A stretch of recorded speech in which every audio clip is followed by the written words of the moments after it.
and basketball analysis with over 70 years combined experience. This is the Bob Ryan and Jeff Goodman podcast. NBA, some college, a little bit of everything. You know, what can I say? But it wasn't going to happen here with him. I was okay with it. Time for the Bob Ryan, Jeff Goodman, Tanguay along for the ride. Zoom Pod brought to you by Prize Picks, the exclusive daily fantasy partner of CLNS Media. Pick more, pick less. It's that easy with Prize Picks. Gentlemen, we are going to talk about the Boston Celtics, and we believe they will be taking on the Dallas Mavericks.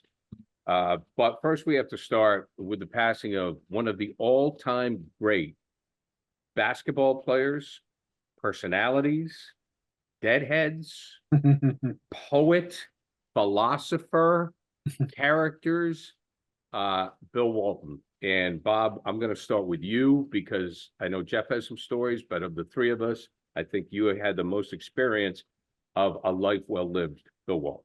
Well, this is a personal thing for me, and I'm not claiming to be an intimate or a buddy, but we were very good. We were good friends, and I enjoyed his company immensely, and he was one of the most interesting people I've ever met. Before we even get to the basketball, and there's plenty to talk about there. But he was a man who lived life to its fullest and embraced every day and lived life to its fullest and lived it on his terms. And it was a very complicated life in terms of he went through a lot of pain. I mean, physical pain. Everybody knows about his famous lower limb injuries. But there was a period of time about 20 some years ago when his back pain was so bad, his back issue was so bad that he truly considered suicide, which he talks about in a book. As Bill, he was fully forthcoming about it. He got through that period and resumed his life and really the last phase of his life. He's more known for his broadcasting, and there's a whole generation that never saw him play, of course, that know him as a broadcaster. And there was nobody quite like him. I used to kid him, Bill, how about talking about basketball tonight? I mean, but that was that was Bill Walton. He touched a lot of lives. He had so many facets. You mentioned the Grateful Dead, surely their most famous fan ever. He was with them at the Pyramids, by the way, when they were there, and claimed to have been to 1,000 Dead concerts. And they who knows, but anyway. I'm deeply saddened by it, and I'm gonna miss my communications with Bill Walton. Yeah, it actually hit me hard, and I worked with him. I don't know, probably a handful of times at ESPN. Would see him all over the place at games and whatnot over the years. Again, don't claim to be super close with him, but felt super close with him, if that makes sense. He made you feel. I know. He made you feel that way. That's a gift. I feel like he and Charles Barkley are similar in a lot of respects, that no matter, you see them and people come up to them and they're always smiling. They always have time for everybody and anybody, no matter how much pain Bill Walton was in, and he was in a lot of it over the years. He would never let on to it. He would always be smiling. I remember doing the PK80 tournament out in Portland, Oregon with him a few years back. And there were 16 teams. And Bill and I were both covering one bracket of it, 8 teams. And we were there for the practices the day before from, I don't know, they started at 9 a.m. and we didn't end until 6 at night. And he sat there and I was like, there's no way Bill Walton is going to stay here, because you listen to him broadcast and you're like, he doesn't talk about the players half the time. Like, Bob, he's just going on tangents, crazy tangents. So I'm like, he's going to duck out after, like, he'll go to a practice and then he'll be gone. He literally stayed there all day for 8 practices. And he loved talking to everybody, the players, the coaches, the smile. And then the funniest part is, so I'm doing sideline for these games with him. And I called Luke up the night before and I said, hey, Luke, I'm going to have some fun with your dad here. I'm going to fact check him on so many crazy things that he says. I'm going to see if he's making this crap up or he's right about how many lakes are in Montana, these crazy things. So sure enough, so Luke's like, yeah, you do it. Definitely do it. So I fact checked 3 of them. And again, it was like, yeah, like how many lakes are in Montana and like, I don't know, these crazy, mundane things. And sure enough, he was right on 3 of them. Like I fact checked 3, he was right on all 3 of them. That was the thing about Bill Walton. So smart, so well read, so well versed, like just could talk to anybody. And again, getting back to my original point, make you feel so good about yourself. He'd come up to you, with that big hand and shake your hand. Hey, Jeff, Bill Walton. And I'd already met him like 10 times. I'm like, I know who the hell you are. You don't need to introduce yourself. He would do that when he saw Danny Ainge. He would go up to Danny Ainge and, hey, Danny, Bill Walton. And Danny would just sit there and smile and look at him. And I don't know. He's going to be missed so much because of, again, that like enthusiasm he had for life, even with everything that he dealt with over his life that didn't really go according to plan. Including the stuttering. And when yes. he stuttered until his mid-20s and I got help apparently from Marty Glickman, the great announcer, the New York announcer, who helped him somehow or some way. He was put in touch or whatever with Marty, and somehow or other he gave credit to Marty Glickman for helping him overcome the stuttering. And of course, the great joke that we all had, anybody who knew him, was that once he stopped stuttering, he had to make up for lost time, and he never stopped talking after that. He set a record that'll never be broken for the longest acceptance speech at the Hall of Fame in 1993. I'll tell you that right now. Were you there? Yes, I was there in Springfield for that one. And he ran through the stop sign and then circled the bases again and ran through the stop sign at third base a second time. So, and we just shrugged. Everybody just shrugged. That's Bill. Only Bill could get away with it, and the way he did. Oh God, he was such a trip. Bob, and, let's break down some basketball here because there's some things I'm curious about. Basketball. I was talking to a friend this morning. Let's start with college. Okay, UCLA. Who at 100%? Who's the better player? Lou Alcindor, Kareem Abdul-Jabbar, or Bill Walton? Well, that's a tough one, of course. And break it down for me. Well, Bill went through 2. Bill was 88-4. I looked it up. He was 30-0, 30-0, 24, 28-4. Kareem, I got the numbers, so it's very similar. But Kareem wins the battle of championships 3-2. Lou Alcindor, therefore, Lou Alcindor wins the battle of championships. They were not exactly the same player. Kareem's, and Lou/Kareem's great calling card, ultimately, when it's all said and done, was the hook shot. Right. The shot, most famous single shot in the history of basketball, really and truly, is Kareem Abdul-Jabbar's and Lou Alcindor's hook shot. Okay. Bill is more known for passing, number one, should be. Not as well known as he should be for rebounding. We're going to get to that. I want to talk about that. And I think his all-around capacity was, if I had to win a game tonight, I've said it 100 times, 1,000 times, the center of all time that I want to win, if we're saving Earth from a battle against alien invaders and we're all going to go into servitude for all eternity if we lose the game, the basketball game, I want Bill Walton as my starting center because I will run my offense to him. I'll run my defense to him. I will get every rebound I need. I will get team play the exemplary team play, and believe me, that's a tough call. But I would take the best of Bill Walton over any center who's ever played the game. Lou Alcindor, by the way, was 88-2. 88-2. Yep. Thank you. Yeah, crazy. Prize Picks is America's #1 fantasy sports app with more than 5 million members. It is the most fun and exciting way to get in on the action while you watch your favorite sports and players. You just pick more or less on 2 or more player stats for a shot to win up 100 times your cash. With Prize Picks, you could turn $10 into $1,000 in a single game watching your favorite sports this summer.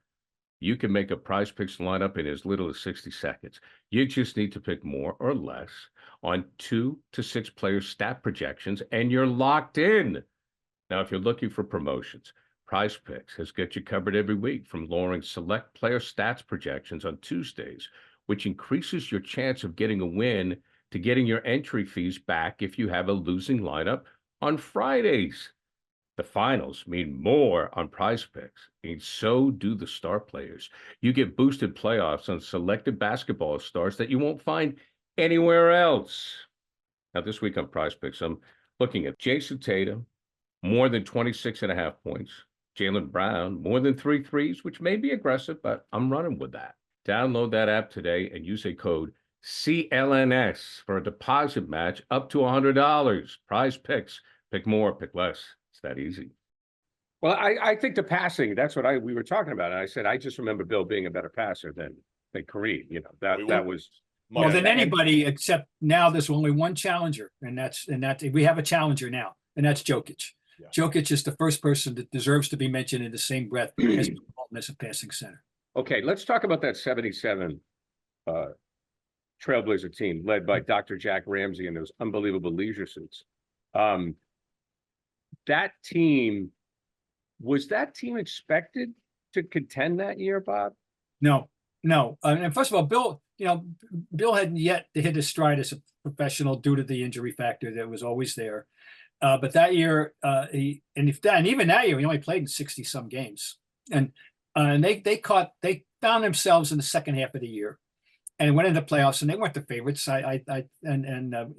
West, I think the Lakers were still, and Phoenix, by the way, Phoenix still had a remnants of the team that had gone to the finals in '76, and so they put it together, and as the season went on.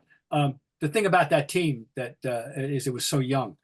4 of the 5 starters were 25 or under, including himself, Maurice Lucas, Bobby Gross, and Lionel Hollins. 5th starter was Dave Twardzik, who was like 28. But they were poised, and the next year, after they won, and by the way, the finals, they lost the games 1 and 2, and they came back and won the next 4 to beat the 76ers. Right. And Walton had a tremendous 6th game, great numbers in the 6th game. 23, 20 blocks and the whole package. He had a great game, and he was the MVP of the finals. The next year, they were even better. They acted as championship teams often do. They were with a swagger. They knew who they were. They kicked butt all year. They were 50-10 when Walton got hurt, and that was and then they went 8-14 the rest of the regular season, and got beaten the first round by Seattle in 6 games, and it was over. And it never materialized. Now, the other people got hurt too. It wasn't just Walton, but obviously Walton was the key. And next thing you know, he leaves after the 78-79 season to go and become a free agent with Clippers, and that starts that off. Anyway, that I long believed that Portland team was poised to be a dynasty, to be a mini dynasty, to win multiple championships. But it didn't happen, and it all didn't start. Number one reason didn't happen is Bill Walton got hurt. But then again, entire story of his career. Here's a guy, he missed, guys, you guys notice, but you'll have to understand. He in the span of the 14 years in which he was a professional, he missed 3 complete seasons. Right. Oh yeah. No, I remember. 3. I remember. And then his final season was he only played 10 games for the Celtics in 86, 87. And he bowed out in the playoffs, and that was the end of it. So he basically missed 3 and almost 4 full seasons his career. So it was an unfulfilled promise as a professional. We know that, and it was for one reason and one reason only. He just couldn't stay healthy. Hey Bob, have you ever been to his house? I have been to his house on multiple occasions. It is. How do you explain it to people? It's like I don't know. Like, it's the weirdest. I've got pictures. I sent pictures out to people when I was there in December. To interview him for the Larry Bird Museum, which, by the way, will open on Thursday the 30th. How is he doing in December? Like, I didn't see him at the Final Four this year. Obviously, I know he wasn't feeling up to it. He was hobbling, but he's always hobbling. Yeah. But he looked great, and I've got the pictures to prove it. I'll send you guys when we're done, and with him, and he looked terrific. I didn't know he was ill. I don't know how many people did know he was ill, and he didn't. And he was his usual exuberant, passionate, fun. First question in the interview, 5-minute answer. Oh yeah, 5-minute answer. First question. And we would have been happy with a half hour. We got 2 hours out of him. No surprise. He loved people. That's the beauty of Bill Walton. He treated everybody like, again, who was I? I was some young kid sideline guy, and he invites me to his house. And still, my favorite photo, I posted it the other day when he passed. My favorite photo I've ever taken with anybody was with Bill Walton and his dog Cortez. In the teepee in his backyard. Yes. Which his backyard, Gary, is it's kind of like a jungle. I don't know how you describe it, but legitimately, I don't know how many acres are back there. This thing is unbelievable with like the plants and wildlife and whatever. And then he's got this teepee way back there that I don't know what he was doing, probably smoking weed or something, who knows? But man, it was just, I don't know, being with that guy, like, it was just so much fun, and it never felt forced or fake. He was so real, and that's why I compare him to Barkley. They're so real, and they don't take themselves too seriously. You can have fun with him. You can joke around. They're going to play around with you, and man, he's just going to be missed by so many. Like, you just saw it with the outpouring of again, and it was all people telling like stories, celebrating. Like, Bill Walton's passing at 71 is so sad, right? It's so sad. At 71, he went way too early. But I feel like so many people were like, this guy lived such a full life. We're going to completely celebrate him and talk about all these unbelievable stories that everybody had, that again, everybody felt like they knew him way better than they knew him. Everybody's going to have different aspects of his life to explore. His teammates will have one bunch of stories. That the broadcast partner, Dave Pasch, he affected Dave Pasch's life, and he'll tell you that. I saw him with an interview the other day, and he so many people, and there's no question. There's nobody quite like him. You can say that about a lot of people. Nobody, but this guy will not be replaced. What's the story after they won in '86? Wasn't he with Bird?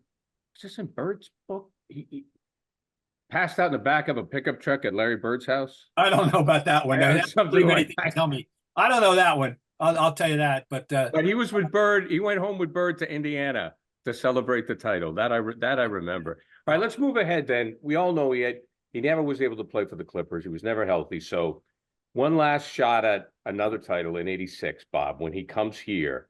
Yep. Just take us through when the Celtics got him, his arrival, and why it worked. Well, the story, of course, is that Larry was with Red, and when there was a phone call with Bill, and Larry absolutely says to Red, please get this guy. We want this guy. At that point in his career, he was coming off the disappointment, and the Clippers. He was 34 or so. Yeah, 30. Yeah, 4. And people really didn't know exactly what to expect. And he comes in. The first thing he does, one of the first things he does, is go to Robert Parrish's house to reassure the chief that he wasn't there to take his job, but he was there to be a part of the whole. That was number one. So he won Chief Parrish over right away. And I think that was a very important step, but that tells you so much about Bill that he would do that. And it was sincere. He meant it. And he knew exactly who he was at this point in his career and what he could contribute. And he was. And the miracle of it that no one can ever explain is he played 80 games. He had never played more than 65 games, including his MVP season of 77, 78. He played 65 games. And he never played more, but he played 80 games. And the 2 games he missed had nothing to do with his notorious lower limbs. Had to do with, one was a broken nose, the other was sick. And he was the 6th man of the year. And my argument for this, for why the Celtics of 85, 86 are the greatest team of all time, ends with the trump card. The trump card being no team ever brought anything like Bill Walton off the bench. There have been great 6 men. John Havlicek started that theory, and 6 men usually have a different role. He was the only center 6th man ever that won the award, and he gave the Celtics the greatest 1-2 center punch in the history of the game. But he changed games, and he and Bird, the collaboration was made in basketball heaven, absolutely. And as you knew it would be, it was everything that they both hoped it would be. When they were on the floor, we used to laugh, and I'm not making this up. Well, Bill would come into game, and at end of the first quarter, beginning of second, whenever, and we would put quarters up on the press table, and how long will it take before they want to give and go, and you know, whoever wins the pool, and they made an art form out of the simple give and go that has never been seen on basketball before or since. The timing of it was varied. They had tricks. And they made it was an unstoppable weapon, the give and go with those two, and primarily because of Walton's passing, Walton's timing and instinct on the passing.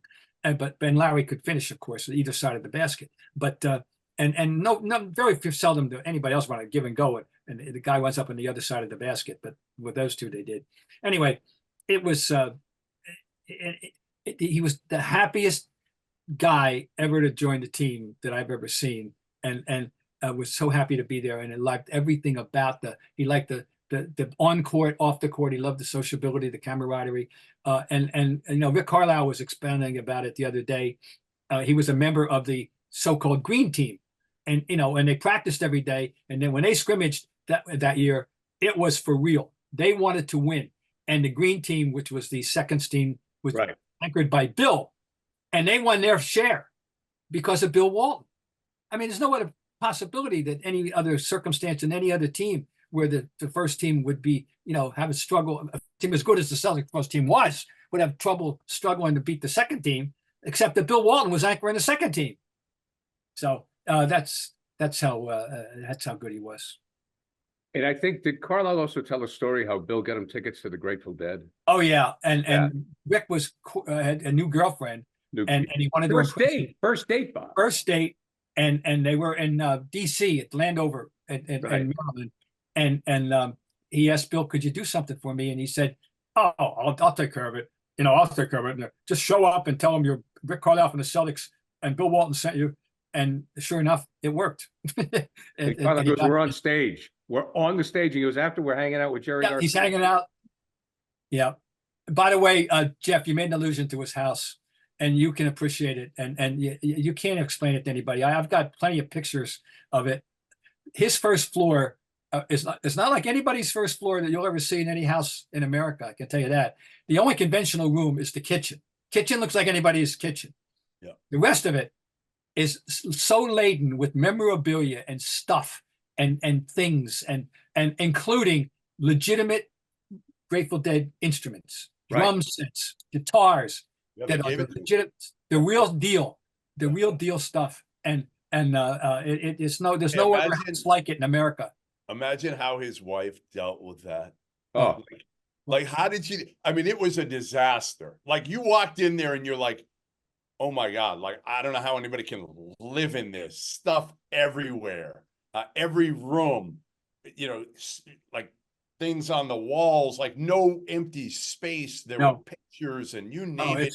Grateful Dead room, an entire room, more than even one, I think, but one full room devoted to the Grateful Dead. Yeah. Do you think the reason why he and Parrish got along so well is because of their fondness of the psychotropic herb that is now legal?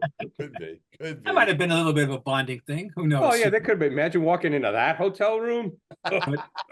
He also, Jeff, did you see the Bob Dylan bedroom with the Bob Dylan picture on the door? I slept in that room. Yes.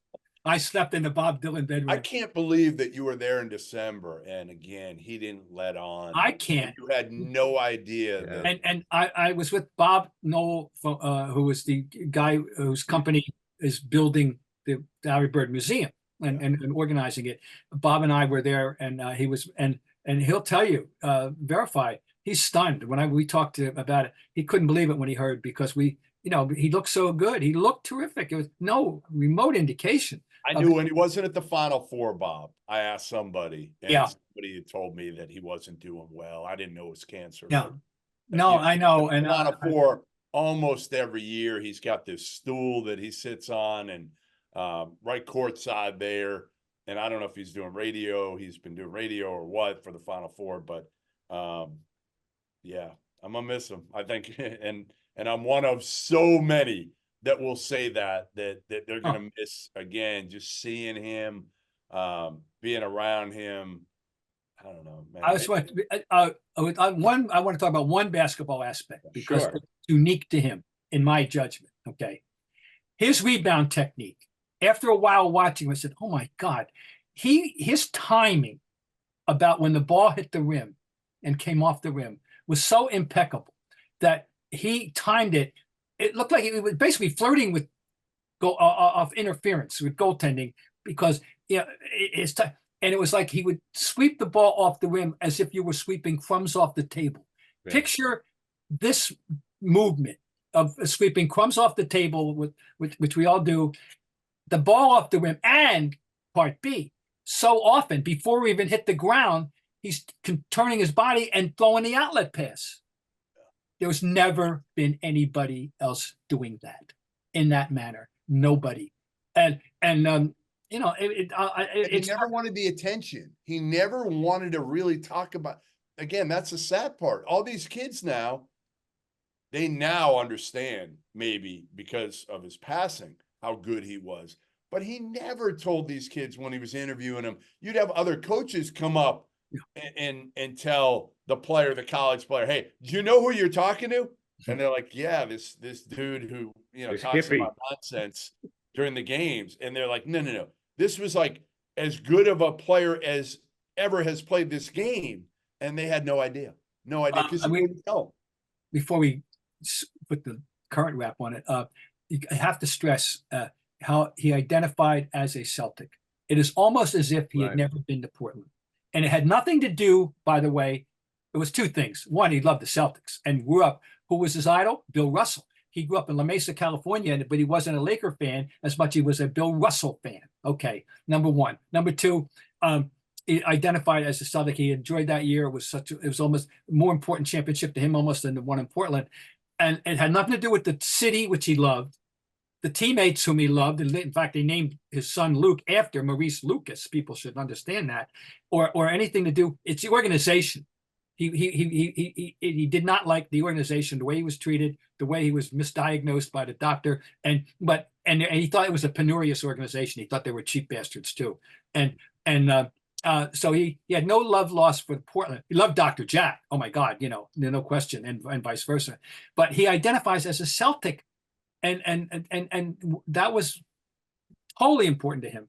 And so this is a major. You figure he only had the 2 years here, and the second year only Bill got hurt on the exercise bike before the season started and wound up KOing the season. But that 1 year was a treasure for all of us. It was the happiest professional year of his life, and it was a treasure for us to have had him. And then any of us who knew him at all, these are sad days to contemplate that Bill is no longer with us. It's game time, people. Game time makes getting NBA Finals tickets even faster and easier. Prices on the Game Time app actually go down the closer it gets to the tip-off. Like right now, I was looking on the app, and it's really easy to use. Just download the app. Lots of pictures for us sports fans. Lots of pictures. And, the tickets for Celtics Game 1 and whoever they play, between $600-700. But the closer you get to actual tip time, it's going to go down. So you and your friends may do a last-minute thing. And I know it's a lot of money, but maybe it's 2-3 of your friends. Last-minute trip, boom, let's go. Let's see what the tickets are on Game Time. You never know.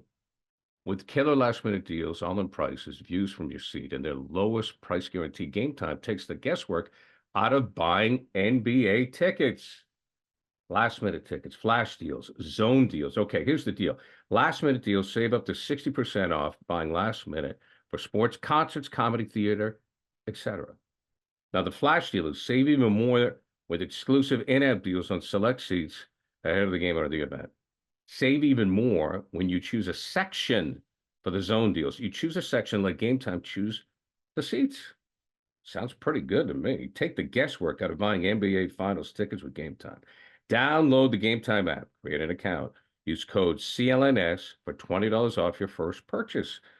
Terms apply. Again, create an account and redeem code CLNS for $20 off your first purchase. Download Game Time today. Last minute tickets, lowest price guaranteed. And now we move on to what's happening today. Yeah. In the finals. So at the time of our recording, Minnesota has stayed alive. They stayed alive, but for all intents and purposes, we believe that it's going to be a Denver Celtics thing. Jeff, Dallas. Dallas. I meant Dallas. Yes. Celtics Dallas thing. Jeff, how do you feel about the way the Celtics are playing? I mean, I called Bob the other night, but I during the game, because I had to call to somebody. I called one of you two guys. I called both you guys, but I got to you. This Cleveland series and how we bitched and moaned about how the Celtics don't close out games. And now they're closing out games, but I've never seen anything like this. They trail, they play like crap, and for 2 minutes they put on their best basketball and they win. Is that the way? Is that just who they are? Well, it hasn't been who they've been, right? I mean, they've right. No, but now is that you guys were complaining? Wait! You guys have been complaining all year. No doubt. Win close games. And what have I told you all year? What have I have been the voice. I'm very rarely the voice of reason, but I was the voice of reason all season long when you guys were hitting that panic button, hitting that panic button. And I said, guys, none of this matters. All that matters is in the postseason. Now, I guess obviously they've got some luck here, right? They faced Miami without Jimmy Butler. Donovan Mitchell wasn't there for the end of the series. Halliburton wasn't there. I get it. But at the end of the day, last I checked, the Lakers won the title a few years ago, even though it was in the bubble, and nobody's taken it away from them yet, right? And I don't think anybody's ever going to take it away from them. They won it. So who cares who they played? At the end of the day, they're going to have to play somebody good in the NBA Finals to win the whole thing. Probably a team with 2 of the top 10 talents, maybe 2 of the top 5 talents in the NBA right now in Luka and Kyrie. I just think, again, the biggest thing that you see with this Celtics team is maturity, is the fact that you can trust 4 guys to make the right play at the end of the game. Even Jaylen Brown. Yes. I never thought I'd say the fact that Jaylen Brown would make the right decision, but he's making the right decision most of the time. We know Derek White is unbelievable. Look at his assist to turnover ratio in the playoffs. It's insane. It's 6-1. Drew Holiday, is going to make the right decision. And I just think those two have rubbed off on Tatum and Jaylen Brown. And this thing, by the way, that everybody's talking about now, not everybody, but some people, when Jaylen Brown won MVP, Jason Tatum didn't look happy. Didn't look as happy for him. I'm like, first of all, Jason Tatum is not the type to jump up and down. We see this. The only time we've ever seen him do it is when he's mad at the officials. He's not gregarious. That's not him. He was smiling if you look at him in the background. He's happy for Jaylen Brown. He's happy, and I think they all are. They're in the NBA Finals, and I think they all understand, well, the 2 of them really, Jason Tatum and Jaylen Brown, that, you know what?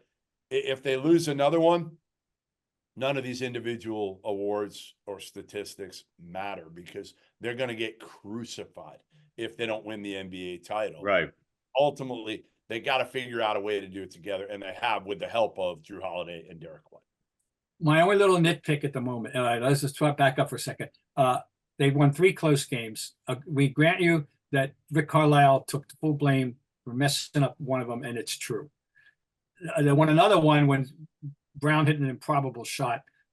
That's true. And the third one, there was no ifs, ands, or buts. They won the game legitimately, making big plays. All right, fine. So, I mean, I think they've satisfied my desire to see them win close games, close out games. I have one little nitpick. I'm worried about Hauser. I don't know how much longer you can go with no bench scoring. And you get Porzingis back, you don't care. Yeah, so we get Porzingis back. It doesn't matter. But, that's all. That's a nitpick. That's not a big major. Well, it was interesting. And I'm sure the shot will come around sooner or later. Yeah, he really struggled in the big moments. One of the reasons, that they were so good down in the stretch was they had they could count on scoring from both Pritchard and Hauser, and the bench was an asset. And right now this disproportionate amount of scoring is done by the starting 5. But you're right. Now we don't know. You're going to get Porzingis back. My God, you would hope by the time this thing starts on June 6th. But what will we be? I don't know. How sharp will we be? It's a long layoff. I don't know, but he'll be welcome back. But in general, there's no reason to complain. People should be happy. They should accept what's going on. They should be grateful to have this team, and that's that. So Well, I think what I take from right now, and I'm fully satisfied too. And yes, we will nitpick because we're sports fans, and that's what we do. We talk about the game, but overall, they should win the NBA championship. I think if you're a Celtics fan, you know, very satisfied. I mean, you really. But what I take is I think the roles have finally been determined between Tatum and Brown. I think Brown realized that he's got to be the grit. And when I say grit, that takes nothing away from his talent. But his post-game interviews, they've had some edge to him. The way he's played the game, it's had some edge to him. He's made big plays in big moments, whether it's scoring, going to the basket. I mean, can anybody stop this guy going to the basket? I don't know if there's anybody better going to the hoop right now than Jaylen Brown. I mean, forget about it. Oh, and some. What's that? And then the other end, some big blocks, timely defensively blocks, all-round game. Like, Yeah. So like if you sit there and you say to me like, well, you know, who's the star of the Celtics? I got to tell you right now, it's a two-headed monster. And you know what? I'm done. And I know that Jaylen didn't get the awards, which is too bad because he does deserve some recognition. And sometimes you look at Tatum's numbers and it's not his fault, but some of the numbers are empty. Again, not his fault. But like you know, Tatum has kind of stepped back and let other people thrive. The behind the pack pass the other night to Tatum. Oh, that's great. That was a great play. So it's That was- like, so now some people are bitching because like Tatum will disappear for a quarter while the other guys are scoring. I'm like, well, what do you want? You know what? I mean, That's my so God, bad. you know, Right. what do you want? You wanted him to be a team guy and the other guys are scoring and now you're bitching that he's not doing it every quarter. Minnesota was relying on two guys, one guy specifically, and they're down 3-1. So it's like, right. so I'll get off You're my soapbox absolutely in a minute. right about the fact that what were they bitching about? Dribble, dribble, dribble, and he'd take tough shots. Now what's he doing? Making the right read Right. the time, and they're yelling that you're disappearing, you're not being aggressive Right. enough. So like, I mean, the kid win. can't win. Right. So it's like, I think the Celtics finally have an identity, and then I'll let you guys respond to this. Jeff, I'll start with you. They finally have an identity where I think Brown has his role, Tatum has his role, because Tatum's never going to have that growl that Brown has. Nope. And the two belong together. That's it. I'm done trying to say that it's Tatum's team or it's Brown's team. It belongs to both of them. Jeff Goodman. You know what the beauty is too, that Jason Tatum attracts so much attention and so many double teams that these other guys don't have to deal with it. Right. Whether it's Jaylen Brown, Drew Holiday, Derek White, when you put Porzingis back in the court, that's kind of the beauty of it. And that's the part that I don't think you can say apple to apple when people try to say Jaylen. Like, I don't like how people say they're the same player. Like, They're not. People, well, they do the same things. No, they don't do the same things at all. Jaylen Brown is incredible in transition and getting downhill. Jason Tatum is a guy who makes people better consistently now and takes on the double teams so that Jaylen Brown doesn't need to. If Jaylen Brown is the number one guy and constantly having to deal with double teams, we've seen that before. We've seen that before where he'll dribble into traffic and people will knock the ball away. Now he's got to beat one guy most of the time. And he can do that. That's the beauty too, guys. Remember, when it was Tatum and Jaylen Brown, I remember talking to people that would play against them, other players, and they would say, this is an easy team to defend when it's just worrying about the two of them. Now you got to worry about Derek White and Drew Holiday. And when Porzingis gets back on the court, like, that is really difficult, and give Brad Stevens so much credit. Brad Stevens, the GM, Danny Ainge for drafting Tatum and Jaylen Brown. Moving up to get him. Did you see somebody put out a graphic, I think last night, of the other guys drafted in the top 3 when they ended up getting Tatum and Jaylen Brown? And it was like Ben Simmons, Markelle Fultz, Lonzo Ball. I forget who the 4th was that was drafted in the top 6 ahead of those guys. But Danny Ainge hit it with the 2, drafting those 2 guys. And then Brad Stevens hit it with the trades of getting Derek White, of getting Drew Holiday, and getting Porzingis, right? I mean, they should get like co-exec of the year. Yeah. I want to put in a word for for the guards. I know we've said this before, but I've been mainly fascinated by this backcourt right now, and that it's the smartest combination backcourt that I've ever seen, and they're so alike, but they fit together so perfectly. And I'm thinking the envy of every other coach in the league, saying, God, I wouldn't mind one of those guys. They got two. That's not fair. It should be one to a customer, and they got two of them. And it's just, what a pleasure it is to watch those guys. So, yeah, Bob and I have talked about this, Jeff, when it's been the two of us, you missed the show. We were like, we'll nitpick a little bit, but we're kind of done complaining. We got to really be grateful for what we have. Okay, let's move on to the matchup now. Having said that, all those things, you got two veterans right now. Bob, I'll start with you on this. I mean, Kyrie, when Kyrie wants to play, forget about it. And you've got two veterans right now with Dallas that are at the top of their game. How big of a threat now are they to the Celtics if and when they do close out the game with Minnesota? Before I get to that, just to say, no team's ever come back from 0-3 in the NBA. Have done it in the NHL on 2 or 3 occasions, but until it's done, I'm not writing them out, and I'm sorry about Minnesota. But anyway, Kyrie, interesting. Oh yeah, Kyrie's one of those fascinating guys on and off the court that we've ever known in the league. Absolutely. Jeff has referred to him as a top 10, possibly even top 5 talent. He is extraordinarily gifted, goes to the basket as his size as well as anyone I've ever seen with either hand. The thing about him is he's a complicated human being, not as smart as he thinks he is, trying to figure out life and trying to figure out who he is, I think, frankly, and is figuring it out. This is not the same guy that we had. This is not the same guy that, for reasons that he never disclosed to anybody publicly, he left Cleveland and got away from LeBron after winning a championship and making the biggest famous shot in the finals history, and not history, but in this decade, sure, win the championship, and not exactly being a useful guy in New Jersey. For some reason, he's evolved into where whether it's some certain amount of respect he has for Doncic for whatever reason, he is fitting in perfectly. He gets it now in a way that he didn't so far. He hadn't previously gotten it, to meld that it with the talent that he's always had.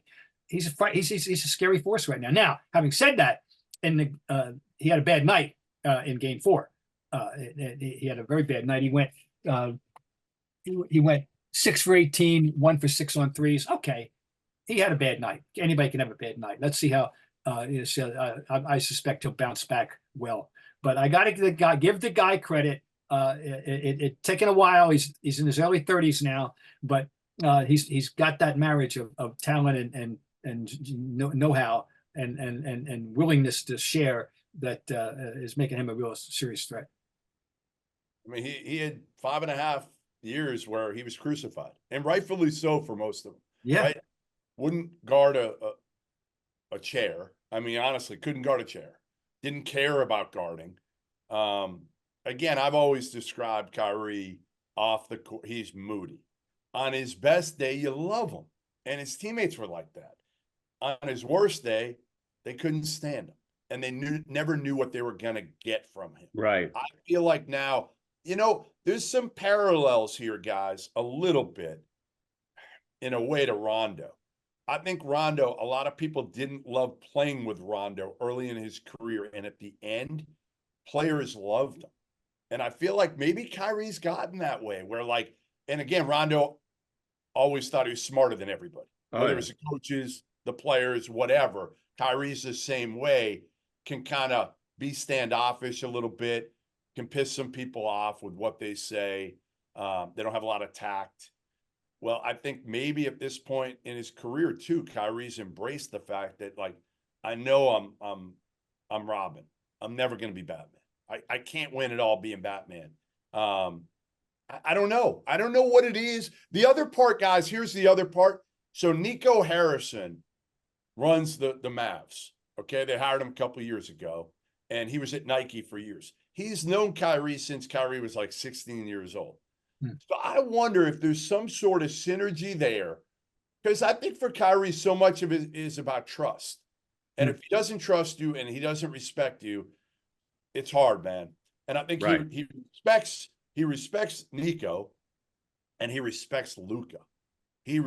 How can you not respect Luka? I mean, the dude just, I mean, he's a once in a lifetime type talent, because you look at him and you're like, his physical tools, he can't jump off the ground. Oh, yeah. His body looks like he belongs at the YMCA. But my God, the stuff he is able to do, and the IQ, and I think that's part of it, guys. What does Kyrie want, right? Somebody that he can be at the level of from a basketball IQ standpoint. He's finally found that guy that maybe LeBron was that, but he was too young to appreciate it, and he wanted to be a guy or the guy. I think now he's realized, like, he's my equal, maybe even more than that. No, the Doncic is a fascinating. He does what he does at his pace, and nobody gets him, disturbs him. And now, but I am a little tired of the whining. Oh, me too. Me too. I mean, it's just come on. Almost, it seems like it's like every other play. I won't say every play, but about every other call, he's giving you the know. Come on, Luka. You know. As we wrap it up, and I know you don't want to get ahead of it, but Bob, can Dallas win it all? Well, to win it all, they got to beat the Celtics, and well, that's where I'm at here. I know. I'm saying I need Lively bad. They need a healthy Derek Lively. Yeah. I want to see the young man get back in. I'm happy, by the way, it was, quote, only a neck sprain, because I was worried could have been neurological, and so in that sense, good for him. But I mean, I hope he gets back. Yeah, they depended on the two-headed rim protecting monster, and they only had one half of it in game 4. I would be really, really shocked if the Celtics don't win. You've got Luka and Kyrie. You'd be that shocked? I mean, those guys are capable of getting, 30 each every single night. And I know. I don't know if I'd be shocked, Bob.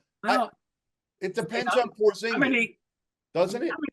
How many of those other guys, would, I don't know, would be in a lot of other rotations. I don't know.